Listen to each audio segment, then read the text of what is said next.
सूत्र किसने दिया था? न्यूटन ने दिया था। ये भी आप लोग याद कर लेंगे। और ये कहानी इसलिए है क्योंकि आप इससे अभी नहीं अवगत हैं प्रत्यास्थता गुणांक से, और डी घनत्व डेंसिटी को जानते होंगे, चाल को तो जानते होंगे, ई प्रत्यास्थता गुणांक है। यानी प्रत्यास्थता क्या होती है? जैसे ऐसे समझो, मान लीजिए कोई रबड़ है, उसे हम खींचेंगे तो उसकी आकृति और आकार चेंज हो जाएगा ना। खींचेंगे तो उसकी आकृति और आकार चेंज हो जाएगा। जैसे ही उसको छोड़ेंगे पुनः अपनी पूर्वावस्था में आ जाएगी। वह उसकी प्रत्यास्थता होती है। क्या होती है? प्रत्यास्थता। और उसका जो भी गुणांक होता है उसे कहते हैं प्रत्यास्थता गुणांक। इसे कैपिटल ई से व्यक्त करते हैं। ये फॉर्मूला किसने दिया था? न्यूटन ने दिया था। और गाइस आप लोग ऐसे फॉर्मूला को अवश्य याद कर लेंगे। ये भी जान लेंगे ये प्रत्यास्थता गुणांक है, डी फॉर डेंसिटी है, घनत्व है। ओके, आप लोग ध्यान दें कि इस टॉपिक में जो भी समस्याएं थी हमने सॉल्व कर दी। अब एक न्यूमेरिकल छोटा सा बोलते हैं, आप लोग तुरंत करके दिखाएंगे। और गाइस धन्यवाद, ध्यान देंगे। जैसे हम आपसे कहा, इससे पहले एक और जान लें, ध्वनि के चलने के लिए माध्यम की आवश्यकता होती है। ध्वनि संचरण के लिए माध्यम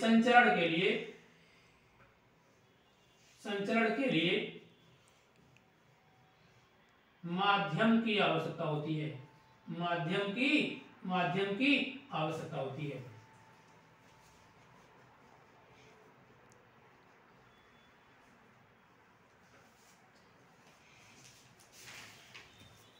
ध्वनि संचरण के लिए यानी ध्वनि के चलने के लिए माध्यम की आवश्यकता होती है।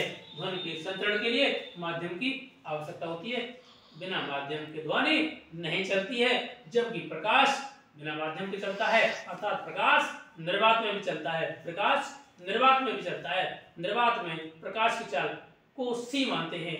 निर्वात में प्रकाश की चाल को क्या मानते हैं? सी। कई बार बताया, ध्वनि संचरण के लिए एक माध्यम की आवश्यकता होती है कि ध्वनि बिना माध्यम के नहीं चलेगी। जब तक कोई माध्यम नहीं होगा ध्वनि नहीं चलेगी। और निर्वात में प्रकाश की चाल निर्वात में वैक्यूम निर्वात में प्रकाश की चाल सी बराबर होती है। याद कर लेंगे, ये सबको याद भी होगा, लेकिन हमेशा याद रखेंगे 3 × 10⁸ मीटर प्रति सेकंड होती है। किसी बच्चे को कोई समस्या होगी हमको एक बार बताएगा। किसी कोई समस्या है तो एक बार बताएगा, बस किसी कोई समस्या है एक बार बताएगा। ओके गाइस, हाँ, निर्वात में प्रकाश की चाल 3 × 10⁸ मीटर प्रति सेकंड होती है। और ध्वनि संचरण के लिए माध्यम की आवश्यकता होती है। एक पॉइंट आपका इतना अच्छा है जिससे कि आपको किसी प्रकार की कोई भी समस्या कहीं भी नहीं होगी। ये दावा है बीएच स्टडी चैनल का कि आपको किसी भी टॉपिक में, चाहे फिजिक्स हो चाहे केमिस्ट्री हो, नहीं होगी। आज का फिजिक्स का यही लाइव रहेगा। फिजिक्स के लाइव में हमने आपको क्या बताया? नंबर 1 से चलेंगे ध्वनि के बारे में। और यानी कि जो हम बोलते हैं या सुनते हैं, अपना कानों से जो बोलते हैं या सुनते हैं उसे ही ध्वनि कहते हैं, साउंड कहते हैं। और गाइस दूसरा क्या कहा हमने? मूल ध्वनि और प्रध्वनि यानी कि हम जो बोल रहे हैं और जो वापस आ रही है उसके बीच जो समयांतराल होता है। मूल ध्वनि और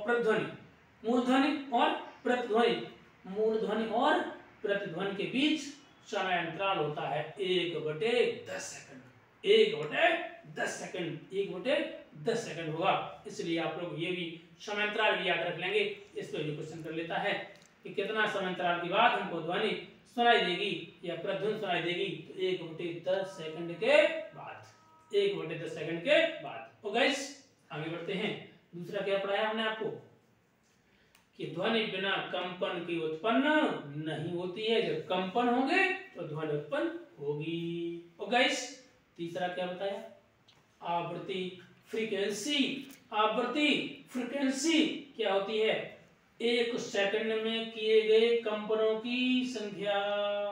1 सेकंड में किए गए कंपनों की संख्या को आवृत्ति कहते हैं। 1 सेकंड में किए गए कंपनों की संख्या को आवृत्ति कहते हैं। इसे एन या एफ से व्यक्त करते हैं। एक सेकंड में किए गए कंपनों की संख्या को आवृत्ति कहते हैं। इसे n या f से व्यक्त करते हैं। इसका मात्रक या इसकी यूनिट होती है वो प्रति सेकंड या हर्ट्ज होती है, प्रति सेकंड या हर्ट्ज होती है। आगे चलेंगे, आवर्तकाल क्या आएगा? आवर्तकाल, टाइम पीरियड बोलते हैं इसे, टाइम पीरियड, आवर्तकाल। ध्यान देंगे आवर्तकाल क्या होता है, यानी कि एक कंपन पूरा करने में लगे समय को, एक कंपन पूरा करने में लगे समय को आवर्तकाल कहते हैं। एक कंपन पूरा करने में लगे समय को आवर्तकाल कहते हैं। एक कंपन पूरा करने में लगे समय को आवर्तकाल कहते हैं। इसे कैपिटल टी से व्यक्त करते हैं, कैपिटल टी से व्यक्त करते हैं। इसका मात्रक सेकंड होता है, इसका मात्रक सेकंड होता है। अब बात आती है आवर्ती और आवर्तकाल में संबंध क्या है? संबंध क्या है? Relation between frequency and time period, इनमें दोनों में संबंध क्या है? तो आवृत्ति और आवर्तकाल, आवृत्ति और आवर्तकाल एक दूसरे के व्युत्क्रम के बराबर होते हैं। आवृत्ति और आवर्तकाल एक दूसरे के व्युत्क्रम के बराबर होते हैं, यानी आवृत्ति बराबर 1 आवर्तकाल और n बराबर 1/t या n × t बराबर 1 आपको ड्राइव करा चुके हैं। फॉर्मूला मोस्ट इंपोर्टेंट फॉर्मूला है। इसी के साथ आपकी एक तरंग दैर्घ्य बताई, इसे लैम्डा से यूज करते हैं।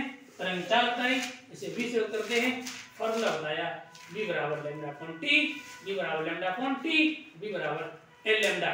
और तीसरा फॉर्मूला बताया v बराबर under root e upon d, e जहां प्रत्यास्थता गुणांक है, d आपकी डेंसिटी है, घनत्व है। तो गाइस आप लोग एक बार इन सूत्रों को जरूर दोहराएंगे जिससे किसी प्रकार की आपको कोई दिक्कत नहीं होगी। अगर समझ में आ रहा हो तो एक बार लाइक अवश्य करते जाएं वीडियो को, और जिन बच्चों के न समझ में आ रहा हो कमेंट करके बताएगा ये पॉइंट हमारे समझ में नहीं आया है, तुरंत उसे समझाएंगे, आप लोग बताएंगे हमको।